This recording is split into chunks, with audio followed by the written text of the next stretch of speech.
la ville de Déa? Lorsque vous partez de Yassa, pour Déa, il y a combien de trous? Monsieur le ministre des Transports, qui va dans sa ville, rassembler les Camerounais et faire de bons meetings, où on peut savourer X, Y, Z, tout ce que vous saviez.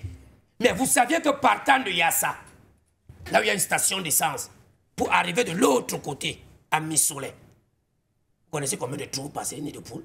Mais il y a un gars là, qui s'appelle, comment on les appelle? Le contrôle routier qui est là. Ils sont là tous les jours. Interpeller les Camerounais, ne pas faire l'excès de vitesse, mais ne donne pas les rapports acquis de droit. À tonton Ganou Njomé, c'est que la route est mauvaise. Le président a mis les grandes opportunités. Les entreprises sont là pour gagner des marchés, pour faire des routes. Rien ne s'implémente. Et vous allez dire qu'on ne doit pas dire que le pays est dans les rives. Le Cameroun est un grand malade. Seule la thérapie pour sortir ce grand malade de son lit, c'est les programmes des partis politiques. Si les partis politiques n'ont pas de véritable programme, mais le RDPC va gagner les élections comme il est à la poste. Parce qu'il y a un phénomène que les gens ne veulent pas comprendre, l'éducation citoyenne. Il faut que les partis politiques apportent, sans publicité, hein, vous savez que pour soigner les céphalées au Cameroun ou baisser la température, quand vous allez à la pharmacie, on vous produit au moins 10 types de médicaments pour soigner le palu ou pour baisser la température.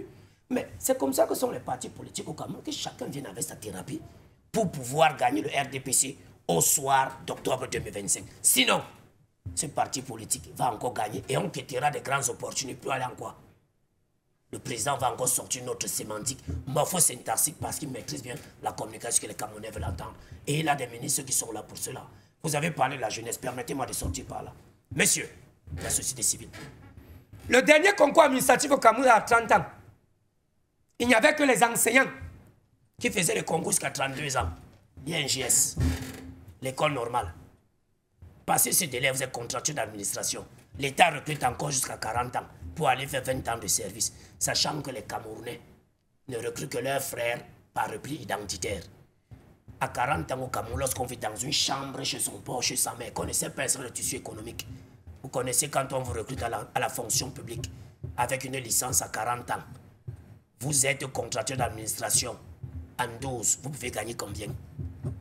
Allez donc revisiter cela. Et quand vous arrivez dans une ville comme Douala, où le loyer, le cancique, sans publicité, est détenu par ceux qui ne sont pas fonctionnaires, par ceux qui ne sont pas agents de l'État, par ceux qui gagnent des argents dans les sociétés pétrolières pour venir prendre les maisons que les pauvres comme nous, pauvres enseignants, on pouvait prendre. Vous pensez qu'un monsieur comme moi peut vivre dans une maison de 80 000 francs au Cameroun, que je justifie de quel salaire à la fonction publique? Voilà autant d'éléments saillants qui montrent que le pays est à la dérive.